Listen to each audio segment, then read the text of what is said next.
Hello, আসসালামু আলাইকুম everyone. এখানে আমি কিনেনাও.com থেকে একটা পার্সেল এসেছে আমার, সেটা আপনাদের সাথে একটু শেয়ার করি।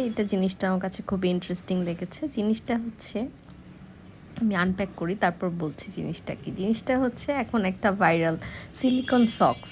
সিলিকন সক্সটা বেশ আরামদায়ক মনে হয়েছে আমার কাছে, কারণ এটা গরমের সময়ও আসলে এটা পরা যাবে, নট অনলি যে শীতেই পরতে হবে। যাদের 12 মাস পা ফাটার একটা টেন্ডেন্সি থাকে, বা অনেকেরই আছে শীত গরম 12 মাসই পা ফেটে যায়, বিশেষ করে আমাদের যারা মানে বয়স্ক মেম্বার আছেন ফ্যামিলিতে, তাদের জন্য।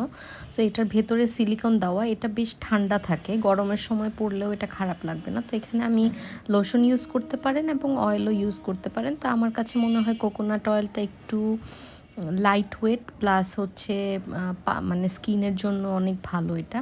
সো আমি এখানে কোকোনাট অয়েলটা দিয়ে তারপরে এটা পরে নিচ্ছি। লোশনের চেয়ে আমার কাছে এটা কমফোর্টেবল বেশি মনে হয়। কোকোনাট অয়েলটা অ্যাবজর্ব হয়ে যায় তাড়াতাড়ি, আর স্কিনটা খুব স্মুথ হয়ে যায়। এটা পরে আমার কাছে বেশ আরাম লাগছিল।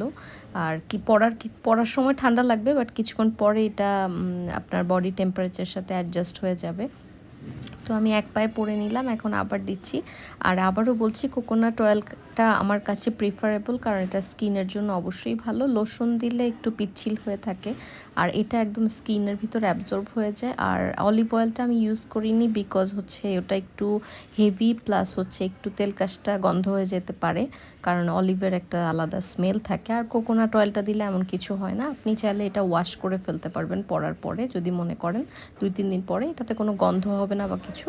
আপনি 20 থেকে 30 মিনিটও রাখতে পারেন, বা যারা ওভারনাইট নিয়ে ঘুমাতে পারে তারা ওভারনাইট ঘুমালে আরও বেটার রেজাল্ট পাবে। তো আমি যেহেতু পারি না, তাই আমি 20-30 মিনিট, 1 ঘন্টা বা ঘুমানোর আগ পর্যন্ত রেখে এটা খুলে ফেলি। আপনারা ইউজ করতে পারেন, আমার মনে হয় ভালো একটা রেজাল্ট পাবেন। এখানে আমার সোশ্যাল মিডিয়া লিঙ্কগুলো আছে, আপনারা একটু ভিজিট করবেন এবং ভালো লাগলে অবশ্যই সাবস্ক্রাইব করবেন। Thank you very much.